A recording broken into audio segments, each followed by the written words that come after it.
Bonjour à tous et à tous, donc aujourd'hui je suis juste trop contente de vous retrouver pour une nouvelle vidéo qui sera ma FAQ que j'ai fait sur Facebook et sur Instagram pour mes 7000 abonnés.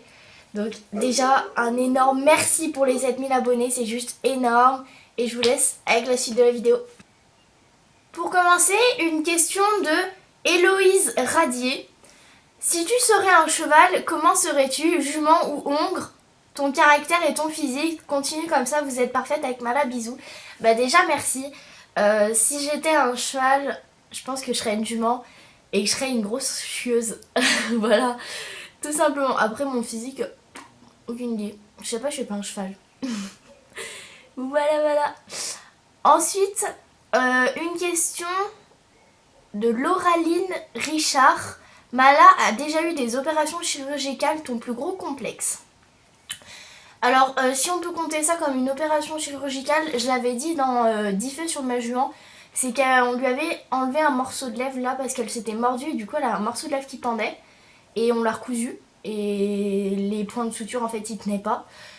Du coup on lui avait enlevé un morceau de lèvre mais elle était anesthésiée seulement au niveau de la lèvre, donc du coup elle était sur mon épaule et moi avec tout son poids de la tête vu qu'elle était anesthésiée, enfin...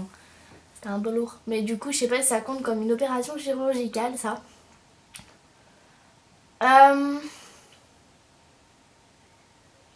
Question de Emeline Bonny. Il y a une fille qui te ressemble dans mon club, je suis choquée. Ah d'accord. Et donc ma question, tu vois... Ma question... Te vois-tu faire plus de compétitions de dressage vu que ta jument a un très bon niveau en dressage? Alors oui, je compte me faire plaisir en dressage avec ma jument. Du coup ça va être... je vais faire en fait tous les concours de dressage qui sont organisés par mon centre équestre. Donc le prochain, je ne sais pas si je vous l'ai annoncé, je crois que oui, il est le 22 mai à UCP à Saint-Priest. Donc pour ceux qui sont de là-bas, voilà, donc vous pourrez venir me voir, il n'y a pas de problème. Donc voilà, donc oui, je vais me faire plaisir un peu en dressage, déjà en club de Grand Prix, et puis après on verra. On va peut-être passer en club 1 après, à voir. Et puis voilà. Question de Camille GDN, donc c'est une amie en fait qui était au centre équestre avec moi avant. Raconte-nous une ou plusieurs hontes de toi à cheval, je sais pas si tu as compris. Alors oui, j'ai compris, une ou plusieurs hontes de moi à cheval.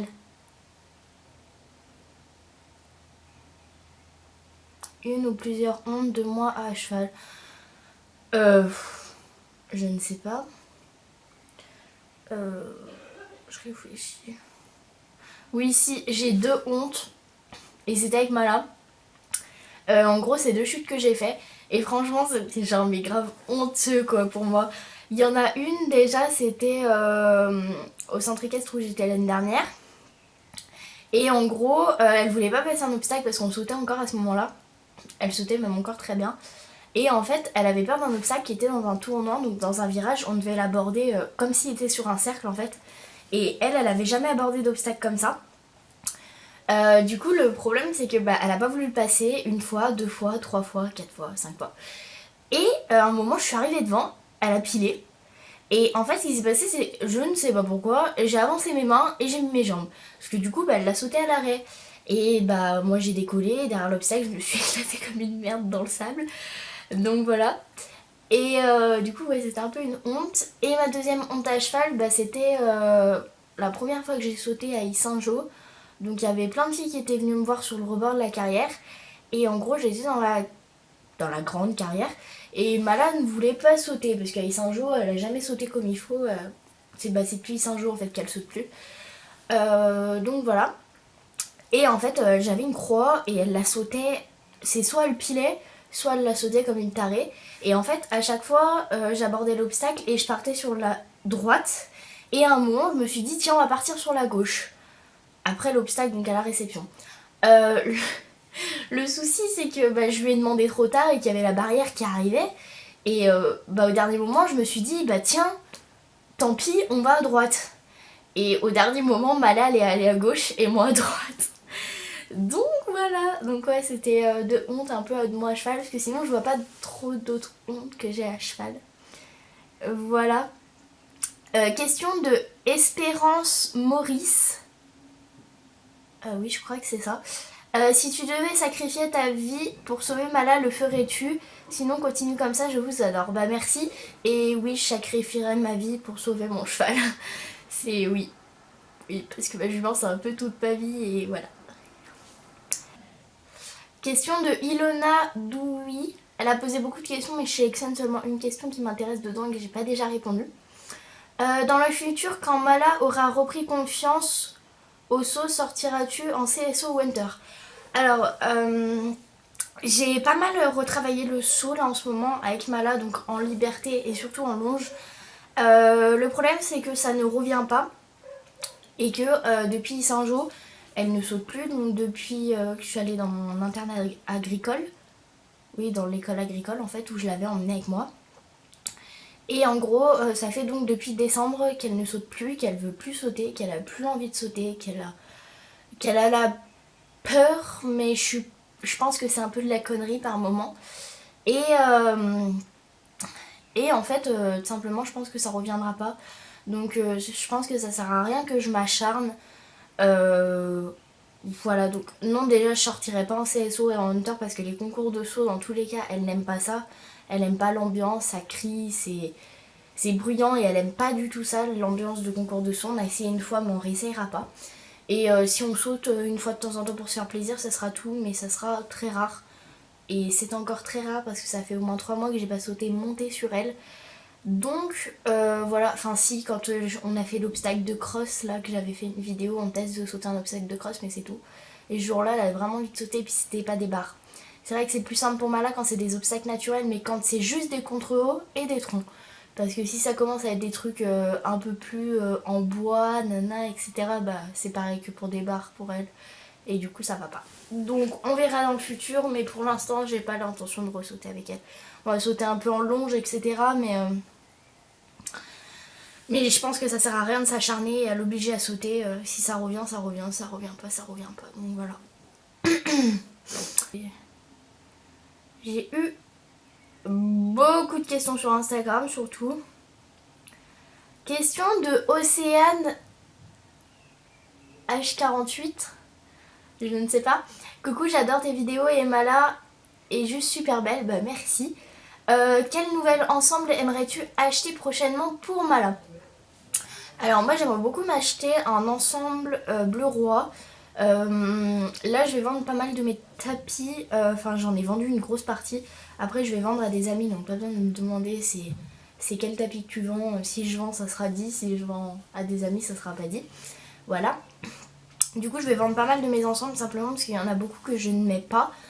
Mais là il y a une vidéo, enfin je vais avoir cet ensemble qui va très bientôt arriver je pense. Et en fait il va y avoir une vidéo revue sur une créatrice de tapis, de licol, etc. Je n'en dis pas plus, vous verrez dans la revue. Mais je pense que vous allez aimer. Voilà, donc je ne sais pas si tu regardes cette vidéo, mais du coup, j'ai un peu dévoilé le secret. Donc voilà, donc je pense que vous allez aimer d'ici, je ne sais pas moi, peut-être un mois grand max, ouais peut-être un mois, je vous ferai cette vidéo un peu spéciale que je pense que vous allez apprécier. Voilà. Ensuite, question de Charline-du-bas Sawyer. Tu as quel galop? Alors j'ai le galop 4 depuis 2012 et je vais passer le 6 cet été. Tes youtubeuses d'équitation préférées, t'es génial, continue comme ça. Alors mes youtubeuses d'équitation préférées, déjà il y a Soorsi que j'aime énormément.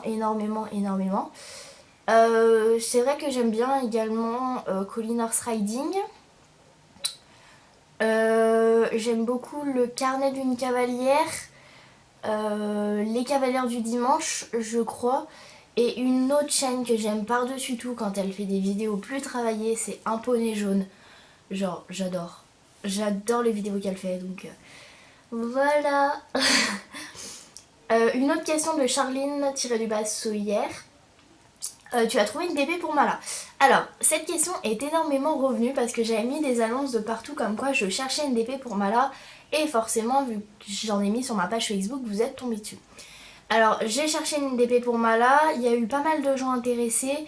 Mais ça ne convenait pas tout simplement parce que c'était des gens qui venaient me demander alors qu'ils avaient Galop 2, Galop 3, des choses comme ça. Et Mala, c'est pas une jument pour ce niveau-là en fait. Elle, en niveau débutant, etc., va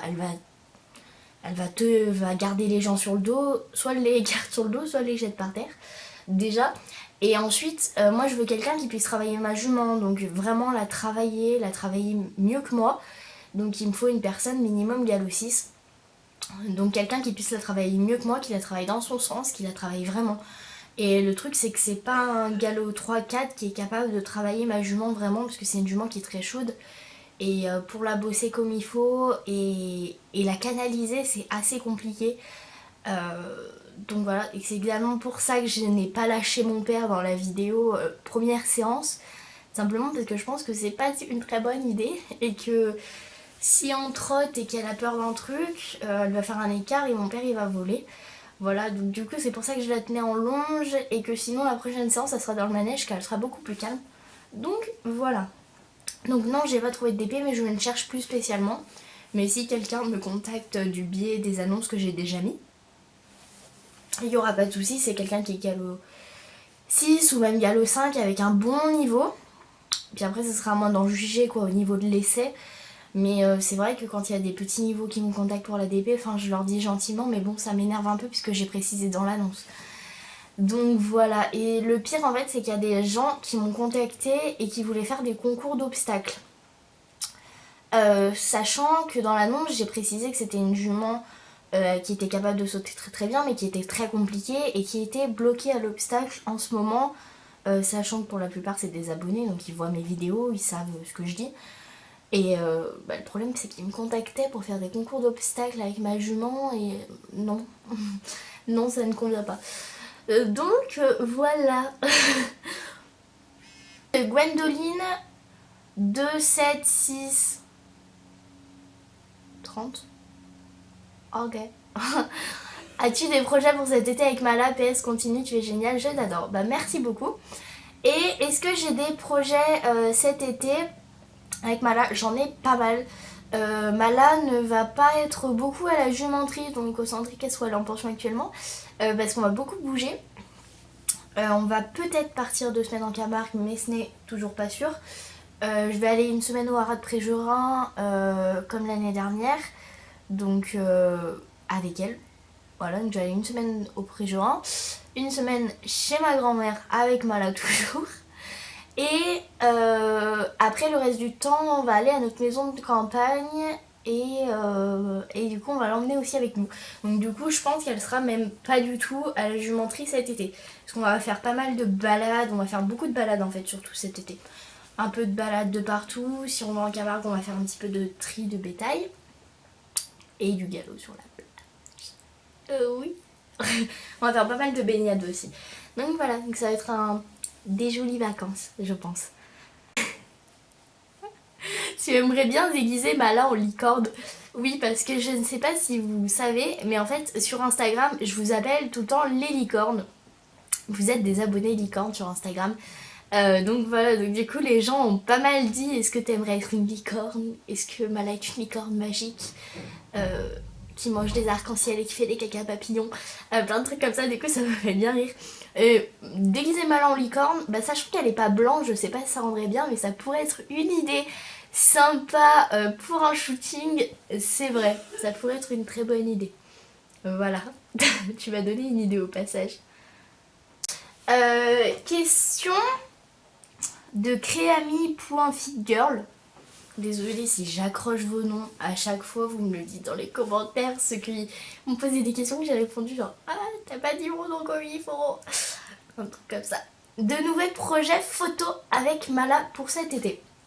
Alors là il y a un projet photo qui va arriver. Donc là je vais bientôt refaire un autre shooting autre que celui que j'ai déjà fait. Donc avec une fille que j'ai rencontrée par hasard. Voilà, donc cette fois c'est pas une abonnée. Du coup il y a un joli projet photo avec elle. Vous verrez à ce moment-là, j'essaierai de faire un vlog plus intéressant. Après des projets photos, pour l'instant j'en ai pas spécialement d'autres pour cet été ou des choses comme ça. Après ça vient tout seul s'il y a des photographes qui me contactent ou des choses comme ça, y a pas de souci. Donc à voir. Comptes-tu refaire un nouveau lookbook avec elle, été, hiver, Halloween, Noël? Alors, c'est vrai que le lookbook, il vous a énormément plu.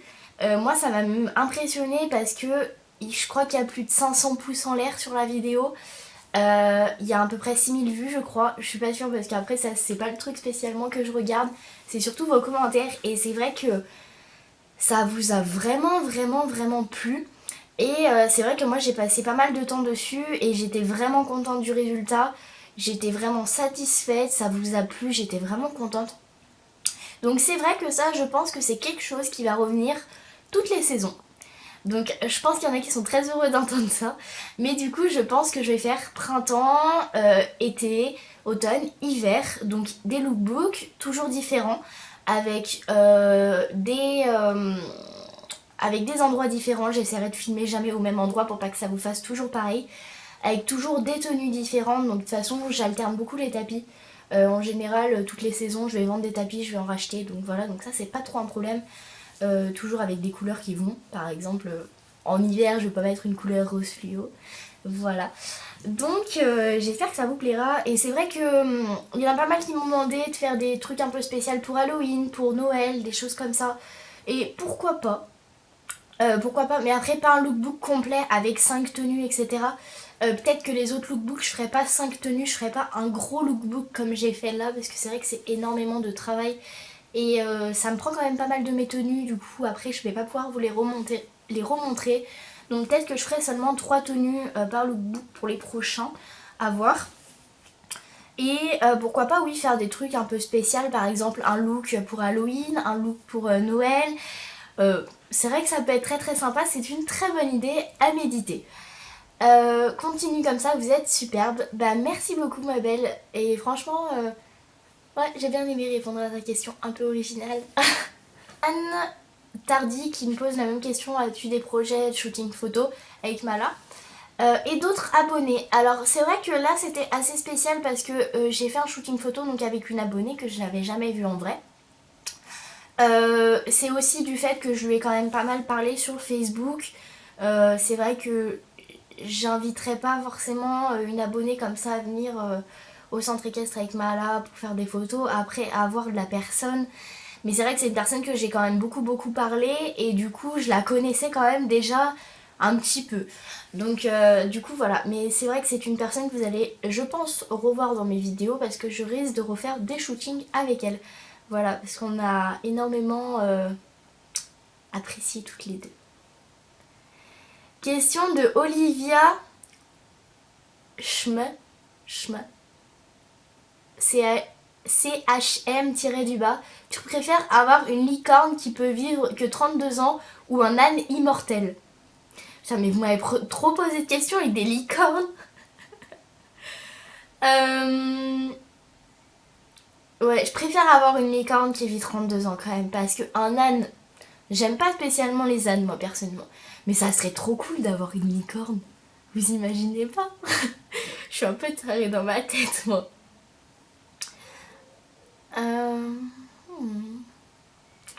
Conseil. Ok. Question de i-du-bas CRN-du-bas. Quel conseil donnerais-tu pour une future proprio? Je pense vous faire une vidéo conseil. Après, je ne sais pas parce que c'est vrai que j'ai fait la vidéo 5 avantages et 5 inconvénients d'avoir un cheval. Je vous la mettrai dans la barre d'infos si j'oublie pas. Du coup, c'est vrai qu'elle répond quand même à pas mal de questions, je trouve.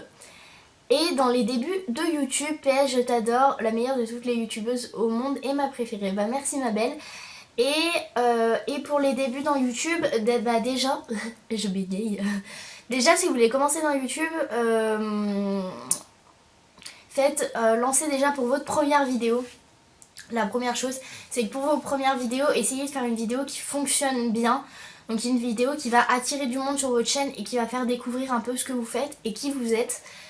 Et surtout, restez vous-même. Toujours, essayez pas de... Moi, c'est vrai que j'ai eu ce problème au début. C'est que comparer ma première vidéo à maintenant, je ne suis pas la même personne. Au début, pour ma première vidéo, c'est un truc de malade. Genre, j'étais pas moi-même. Au fur et à mesure du temps, c'est venu. J'ai un peu... Vu que je suis tarée un peu dans ma tête, ça ressort un peu dans mes vidéos. Donc ça, c'est pas mal parce que me voir en petit fissage... Mes potes qui regardaient mes vidéos quand j'ai commencé, ils étaient en mode mais c'est pas toi. Donc voilà, donc restez surtout vous-même. Et puis que dire d'autre? Essayez de faire des images, enfin essayez de filmer un endroit où il y a pas mal de luminosité. Par exemple, moi j'ai pas du tout d'éclairage, je filme à la lumière naturelle. J'essaie de trouver des endroits où il y a pas mal de luminosité, de filmer dehors, filmer avec... C'est vrai que moi j'ai filmé mon première vidéo avec Mala derrière, donc du coup ça a aidé. Parce qu'il y avait Mala dans la vidéo et c'était un tag présente-nous ton cheval. Et je trouvais que c'était pas mal pour débuter une chaîne, ça. Donc, voilà. Une question de Sophie Garcia 31.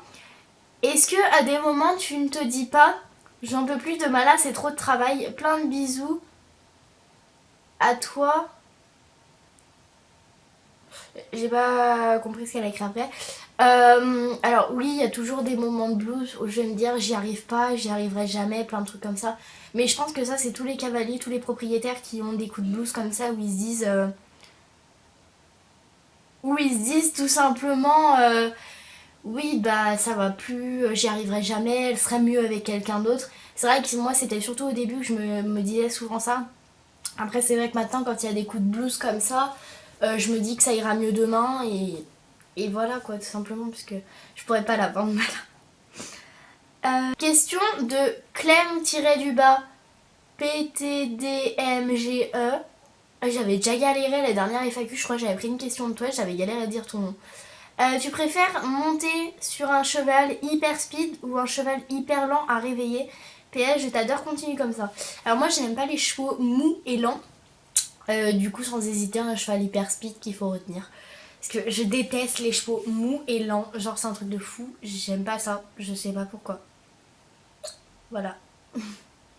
Voilà. Alors, horse-du-bas, wild-du-bas. À quel âge comptes-tu mettre Mala à la retraite? J'en sais rien.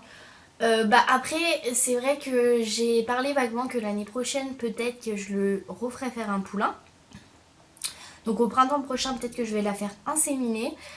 C'est pas sûr du tout, donc c'est sûr, genre même pas 20% pour l'instant. Donc voilà, donc peut-être après, elle passera en balade pour mon père. Et peut-être un peu de travail pour moi, mais c'est vrai que ça sera le travail réduit parce qu'elle aura 17 ans et demi. Donc voilà, et puis vu que j'ai pas du tout envie de la casser, je préfère la mettre à la retraite tôt et faire une balade de temps en temps. Enfin la mettre plus en pré-retraite du coup.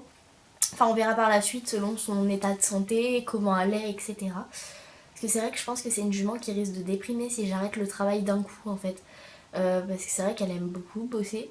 Quand je vais la chercher au prix, qu'elle sait qu'on va sortir, elle est toute contente. Donc je pense qu'elle risque de déprimer si on arrête d'un coup de travailler. Combien de fois par semaine montes-tu Mala? Alors en ce moment, vu que c'est les vacances, travailles-tu Mala? Pas monter. Alors vu que c'est pendant les vacances, là j'ai encore une semaine de vacances, j'y vais un jour sur deux. Donc du coup en général j'alterne, je fais une séance à pied, une séance montée, une séance à pied, une séance montée. Donc voilà, donc à pied soit de la longe, soit du travail éthologique, soit du saut en liberté, soit simplement lâcher dans le manège, elle se défoule pendant une demi-heure. Voilà, donc en général en ce moment vu que je la monte un jour sur deux, je fais une séance montée, une séance à pied. Et sinon quand c'est les semaines de cours, j'y vais le mercredi, le samedi et le dimanche.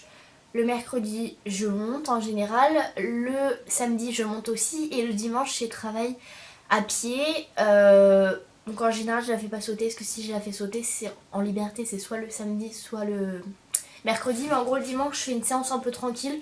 Soit une séance à pied, éthologie, soit lâcher dans le manège. Soit balade en main. Parce que c'est vrai que j'aime bien la balader en main de temps en temps. Ça lui fait du bien. Donc voilà, je vous fais de très très gros bisous, continuez comme ça, vous êtes parfaite, bah merci. Question de un esprit de cavalière. Salut Axel, salut. Quand ouvriras-tu un deuxième Kaline People et quand prépares-tu un meet-up? Bisous, je vous adore. Alors, le Kaline People, je ne pense pas en refaire. Je vous avais dit que j'en referais un. À moins que je prenne un téléphone prépayé pour vous refaire un Kaline People, ce qui est totalement possible, à voir. Parce qu'en fait j'ai eu un petit problème, c'est qu'il y a certaines abonnées qui ont réussi à retrouver mon numéro de téléphone même si je les avais appelés en inconnu. Voilà, du coup j'ai bloqué ces personnes. Donc j'ai eu un petit problème par rapport à ça. Donc à moins que je prenne un téléphone prépayé pour que je puisse tout simplement vous appeler, même à la limite je vous appellerai même pas en inconnu puisque ce sera un téléphone prépayé que j'aurai juste pour la journée quoi. Donc à voir, peut-être que je ferai ça à la limite. Et quand prépares-tu un meet-up? Alors j'avais préparé un meet-up sur Lyon, le problème c'est que il y avait seulement 4 personnes. Je m'étire, j'ai mal au dos. Alors il y avait seulement 4 personnes, du coup le prochain meet-up qui sera organisé, donc le premier vrai meet-up officiel, que j'ai encore jamais fait de premier vrai meet-up officiel, ça sera à Équitalion, donc fin octobre je crois, parce que Équitalion de toute façon quand c'est Équitalion j'y suis toute la semaine, donc j'y serai toute la semaine et j'organiserai un meet-up, sûrement un samedi je pense, c'est là où il y a le plus de monde, du coup que vous puissiez venir me rencontrer. Donc voilà, donc je pense que j'organiserai un meet-up à ce moment-là. Après sinon dites-moi dans les commentaires si vous êtes de Lyon. Et si vous voulez qu'à la limite j'organise un meet-up cet été sur Lyon. Parce que c'est vrai qu'il faut l'organiser vraiment à l'avance parce que sinon il n'y a pas beaucoup de gens qui peuvent venir. Voilà. Question de Philippine-du-bas PL. Attends. PLNT. Voilà. Prévois-tu de nous présenter tes nouvelles affaires? Alors, il y a un unboxing qui va arriver parce qu'en fait j'ai vendu tout mon matériel, donc de la vidéo, mes affaires à vendre, c'est pour ça qu'elle n'est plus disponible sur YouTube parce que je l'ai supprimée vu que j'ai tout vendu. Voilà. Et en fait, il y a pas mal de matériel que j'ai, il y a l'ensemble rouge et tous les colliers de chasse que j'ai échangé à une fille. Et en fait, je l'ai échangé contre du matériel. Donc là, j'attends son colis et dès que je reçois son colis, j'envoie le mien. Je sais pas si vous avez compris. Et du coup, quand je vais recevoir son colis, je vais vous faire un unboxing. Surtout qu'elle m'a dit qu'elle m'avait mis plein de trucs supplémentaires dans le colis. Du coup, j'ai un peu peur parce que j'ai peur qu'elle ait fait des folies ou je ne sais quoi. Donc du coup, j'espère que c'est genre du chocolat ou des bonbons ou des trucs comme ça, que c'est pas genre des gros trucs. Parce que sinon, je vais être un peu mal à l'aise quand on me fasse des cadeaux. Voilà, parce que je suis mal à l'aise quand on me fait des cadeaux. Voilà, voilà. Question de Manon Danderez. Pourquoi tu as appelé ta chaîne YouTube Un cœur de cavalière? Continue comme ça, vous êtes parfaite, Mala et toi, bisous. Alors, merci. Pourquoi j'ai appelé ma chaîne Un cœur de cavalière? Tout simplement parce que il y a quand même pas mal de chaînes YouTube qui ont pratiquement le même nom. Depuis que Colin Horse Riding a monté en abonnés, il y a beaucoup de gens qui vont s'appeler les Horse Riding, plein de choses comme ça. Et je juge pas du tout, hein, vous vous appelez bien comme vous avez envie. Mais c'est vrai que moi je voulais pas m'appeler Axel Horse Riding ou Axel Horse ou des trucs comme ça. Parce que je trouvais pas ça original du tout et je voulais vraiment trouver un nom un peu spécial mais qui fasse cavalière. Mais en même temps qui ait le nom cœur ou amour dans le nom. Et sans mettre le nom de mon cheval. Parce que j'avais pas envie d'appeler genre ma chaîne Malagena Axel. Du coup voilà, donc j'ai cherché un nom relativement que je pensais bien. J'ai mis 6 mois à trouver le nom de ma chaîne et une fois que j'ai trouvé, j'ai créé. En vérifiant bien que personne ne s'appelait pareil que moi. Bon, après maintenant il y a des fails de moi de partout. Voilà. J'ai trouvé 3 comptes fake, dont 2 qui s'appellent Malagena Axel. Alors que c'est le nom de ma page Facebook et pas le nom de mon Instagram, parce que mon Instagram c'est un cœur de cavalière. Donc voilà, donc du coup ça m'a un peu énervé, j'ai signalé etc. Mais bon, on peut pas faire grand chose. Donc après moi c'est juste le truc, c'est que quand il y a des fakes qui sont créés de moi sur Instagram ou sur Facebook, le truc je crois qui m'énerve le plus, c'est pas encore quand il y a un fake qui est créé, qu'il n'y a pas de photo. Moi le truc qui m'énerve le plus, c'est quand il y a un fake qui est créé et qui prend des photos et qui raconte de la merde. En disant par exemple, aujourd'hui séance d'obstacles, on a sauté 1m10 avec Mala, c'était génial. Du coup ça m'énerve parce que les gens après ils y croient et... Bref, du coup... Oh waouh.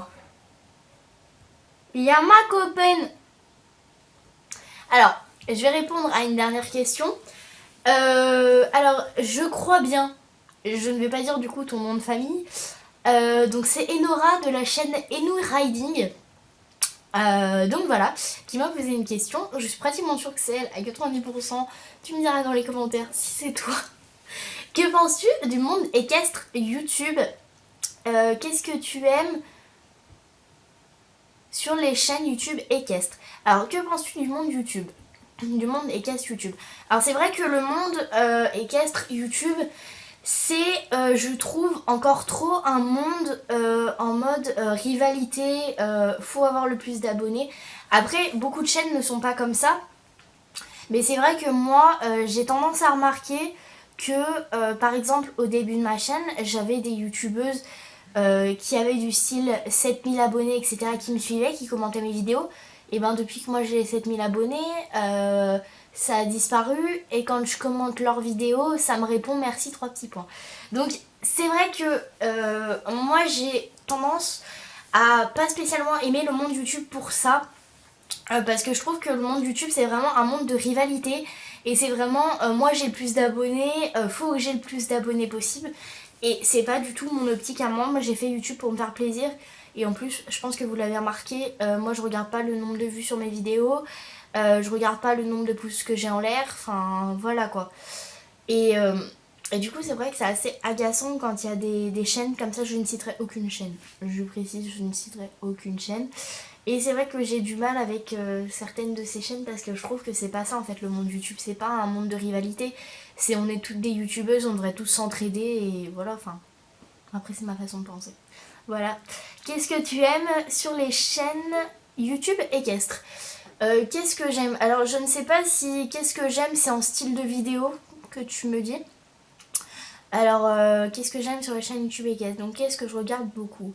Je regarde beaucoup les vidéos. Je vais tourner ta question comme ça parce que je ne sais pas du tout dans quel sens tu voulais que j'y réponde. J'aime beaucoup tout ce qui est vidéo, mes nouvelles affaires d'équitation, nouveaux achats. J'aime beaucoup les vidéos séances également parce que ça donne beaucoup d'idées en fait. Moi je regarde beaucoup de vidéos séances sur YouTube et quand il y a des exercices qui m'intéressent, je les reproduis avec ma jument.